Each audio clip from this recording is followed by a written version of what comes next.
அதிரடியான அரசியல் களத்தில் அனல் கக்கும் பிரச்சாரத்தை மேற்கொண்டு வரும் அறிமுக வேட்பாளர்கள் வரிசையில் துறைமுகம் தொகுதியில் போட்டியிடும் சினோரா PS அசோக்கும் ஒருவர். தமிழக வெற்றிக் கழக வேட்பாளராக களம் இறங்கியுள்ள அவரிடம் கொஞ்சம் நில்லுங்கள் என குறுக்கிட்டு சில கேள்விகளை முன்வைப்போம். சார் வணக்கம். வணக்கம் சார். IPL உடைய இந்த வீரர்களோட நீங்கள் உங்கள் ஆதரவு பிரச்சாரத்தை ஈடுபட்டிருக்கிறீங்க. எப்படி இருக்கு எல்லாருடைய மத்தியிலும்? ரொம்ப நல்லா இருக்குது சார். இது என்னென்னா, இந்த தொகுதியை பொறுத்த வரைக்கும் குழந்தைங்களுக்கு சின்னவங்களுக்கு விளையாடுறதுக்கு ஒரு கிரவுண்டு கிடையாது. சொல்கிறதுக்கு ஒரு கிரவுண்டில் கூட இடம் கிடையாது. அதனால தான் இந்த IPL இந்த இதில் நான் போட்டது காரணம். இந்த மாதிரி ஒரு ஸ்போர்ட்ஸ் ஆக்டிவிட்டீஸ் இருந்தாலே அந்த போதைப் பழக்கங்களுக்கு ஆளாக மாட்டாங்க. அதனால் நான் வந்த பிறகு முதல்ல இங்கே ஒரு கிரவுண்டு எடுத்து ரெடி பண்ணி கொடுக்கணும்னு அது ஒரு விழிப்புணர்ச்சிக்கு தான் இந்த ட்ரெஸ்ஸை போட்டு இந்த பேட்டெல்லாம் கொடுத்து மக்களுக்கு தெரியப்படுத்தணும், ஸ்போர்ட்ஸோட தெரியப்படுத்தணும் தான் இந்த ஐடியா பண்ணது.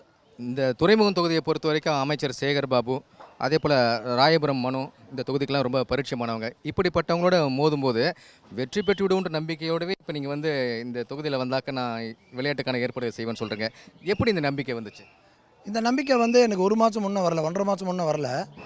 இப்போது நான் களத்தில் போய் எல்லாம் ரோடாக ஒவ்வொரு களப்பணி ஆட்டும் போது தான் தெரியுது மக்கள் எவ்வளோ ஆர்வமாக இருக்காங்க தளபதி மேலேன்றது ஒன்று. தளபதி மேலே இருக்கிற பிரியம் யங்ஸ்டர்ஸ் ஃபுல்லாகவே அவங்க அப்பா அம்மா மாற்றி தாத்தாவை மாற்றிட்டுருக்காங்க.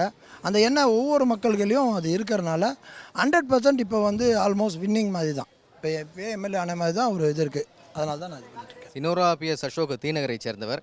அவர் துறைமுகம் தொகுதியில் போட்டியிட காரணம் என்ன? இந்த தொகுதி மக்களுக்கு நீங்கள் கொடுக்கக்கூடிய வாக்குறுதிகள் என்ன? நான் எங்கள் தாத்தா பிறந்து சென்னை சார். எங்கள் தாத்தா 4 ஸ்டேட் மேயராக இருந்தவர். அப்போ எனக்கு இந்த தொகுதி அந்த தொகுதின்னு கிடையாது. அப்புறம் தொகுதி வருவீங்க, அப்புறம் தெரு வருவீங்க, அப்புறம் இந்த வீடுன்னு சொல்லி கேட்பீங்க. அதே தப்பு. சென்னை வாட்சினும் போது எந்த தொகுதியும் என் தொகுதி தான். இங்கே தான் நான் எல்லா இடத்துலையும் லா காலேஜ் படிக்கும்போது இங்கே தான் இருப்பேன். சர்வீஸ் செய்கிறதுக்கு இந்த இடம் அந்த இடம்னு கிடையாது. நான் கூட ஃபாரினுக்கு போகும்போது கூட ஒரு சைனீஸ்காரங்க 2 பேர் சாப்பிட்டு வரும்போது அடக்கி கீழே விழுந்து இறந்து போகிற மாதிரி ஆகிட்டார்.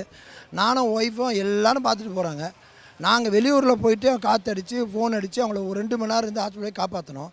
இப்போ அவர் எனக்கு ஓட்டு போட போகிறாரா இல்லை இதை வர போகிறாரா? அதெல்லாம் மனிதாபிமானம் சார். எங்கே இருந்தாலும் இந்த தொகுதி அந்த தொகுதி மக்கள் எல்லோரும் ஒன்று தான். அந்த உணர்வில் தான் நான் பண்ணிகிட்ருக்கேன். தமிழக வெற்றிக் கழக தலைவர் விஜய் பரப்புரையில் சில இடங்கள் ரத்து செய்யப்படுது. இது எதனால் இப்படி ஆகுது? அவர் உங்களுக்காக எப்போ உங்கள் தொகுதியில் பிரச்சாரம் பண்ண வரதுக்காக திட்டம் இருக்குது?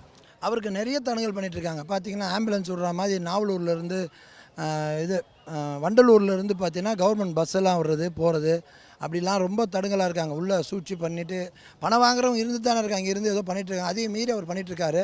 அதனால் எனக்கு ஒன்றும் இதாக தெரியல. என் தொகுதிக்கு வர சொல்லியிருக்கேன். ஏன்னா இங்கே நிறைய தொகுதிகள் இங்கே முக்கியமான பிரமுகர் இருக்காங்க. நீங்களாம் பேசலாம் தலைவரை நல்லாயிருக்கும்னு சொல்லியிருக்கேன். பார்க்கலான்னு சொல்லியிருக்காரு. வர வாய்ப்பு உண்டு. உங்களுடைய முயற்சியை தொடரட்டும், அதில் மகிழ்ச்சி படரட்டும்.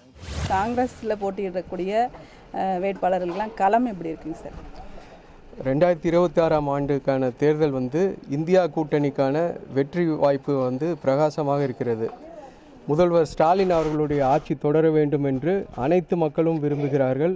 எதிர்க்கட்சியினர் கூறும் திட்டங்கள் எல்லாமே ஏதோ திமுக கூட்டணி கொடுத்த திட்டங்கள் உடன் போட்டி போடுகின்ற விதமாக தான் கொடுத்திருக்கிறார்கள்.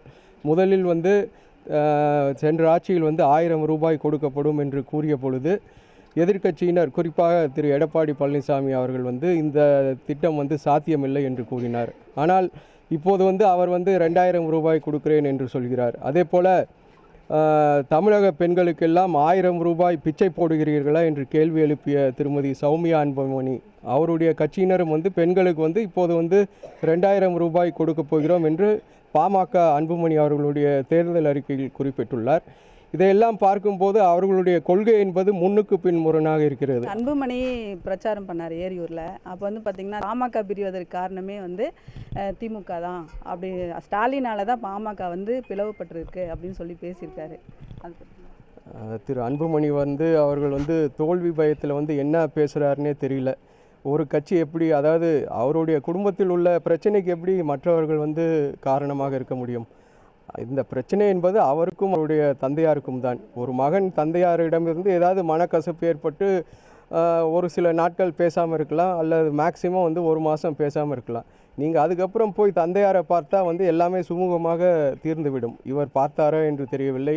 அதே போல் இந்த தொகுதியிலும் பார்த்திங்கன்னா அவருடைய மகள்கள் அவதூறு பிரச்சாரம் செய்து வருகிறார்கள்.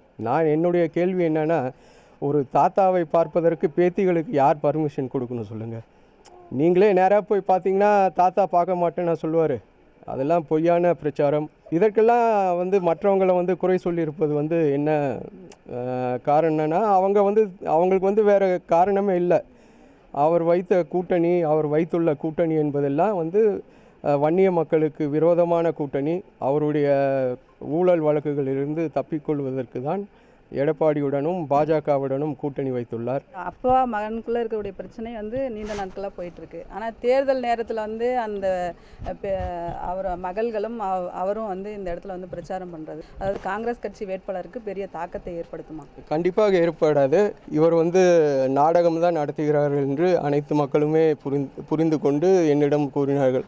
மகள்களை வைத்து இவ்வாறு நாடகம் நடத்துவது வந்து அவருடைய சிறு புத்தியை தான் காண்பிக்கிறது என்று சொல்கிறார்கள்.